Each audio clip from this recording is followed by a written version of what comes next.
ಅಮಿತ್ ಶಾ, ನೀವು ಯಾರು? ನೀವು ಮಹಾನ್ ರಾಜಕೀಯ ಚಾಣಕ್ಯನ? ದೇಶದ ಪ್ರಗತಿಗೆ ನೀವು ಏನು ಮಾಡಿದ್ದೀರಿ ಅಂತ ನಟ ಪ್ರಕಾಶ್ ರೈ ಪ್ರಶ್ನಿಸಿದ್ದಾರೆ. ಉಡುಪಿಯಲ್ಲಿ ಮಾಧ್ಯಮಗೋಷ್ಠಿ ನಡೆಸಿದ ಪ್ರಕಾಶ್ ರೈ, ಮೋದಿ, ಶಾ, ಯೋಗಿ ಬಂದ್ರೆ ಯಡಿಯೂರಪ್ಪ ಕೈಕಟ್ಟಿ ನಿಲ್ತಾರೆ. ಯಡಿಯೂರಪ್ಪನಿಗೆ ಸ್ವಾಭಿಮಾನ ಇಲ್ಲ. ಬಿಜೆಪಿ ಅಧಿಕಾರಕ್ಕೆ ಬಂದ್ರೆ 3 ತಿಂಗಳಲ್ಲಿ ಯಡಿಯೂರಪ್ಪ ಸಿಎಂ ಆಗಿ ಉಳಿಯಲ್ಲ ಅಂತ ಭವಿಷ್ಯ ನುಡಿದ ಪ್ರಕಾಶ್ ರೈ, ಈ ದೇಶದ ಪ್ರಜೆಗಳು ನಿರಂತರ ವಿಪಕ್ಷ ಆಗಬೇಕು ಎಂದರು. ಬಿಜೆಪಿ ಒಂದು ಪ್ರಾಣಾಂತಿಕ ಕಾಯಿಲೆ. ಮೊದಲು ಆ ಸಮಸ್ಯೆ ಬಗೆಹರಿಸಬೇಕು. ಭಾರತ ಇನ್ನೊಂದು ಪಾಕಿಸ್ತಾನ ಆಗಬಾರದು ಎಂದರು. ಒಂದು ಮಾತು ಇಡೀ ಅಮಿತ್ ಶಾ ಅವರ ಜೀವನದಲ್ಲಿ ನಾಡಿನ ಪ್ರಗತಿ ಪರಕ್ಕೆ ಅಭಿವೃದ್ಧಿಗಾದ ಒಂದು ಯೋಜನೆಯನ್ನು ಹೇಳಿ ನನಗೆ.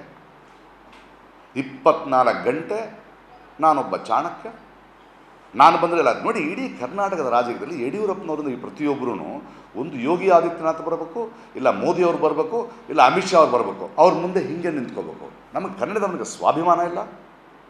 ಬರೆದಿಟ್ಕೊಳ್ಳಿ, ಬಿ ಜೆ ಪಿಯವರು ಒಂದು ವೇಳೆ ಅಧಿಕಾರಕ್ಕೆ ಬಂದರೆ, ಬರೋಲ್ಲ ಅಂತ ಇಟ್ಕೊಳ್ಳಿ, ಬಂದರೆ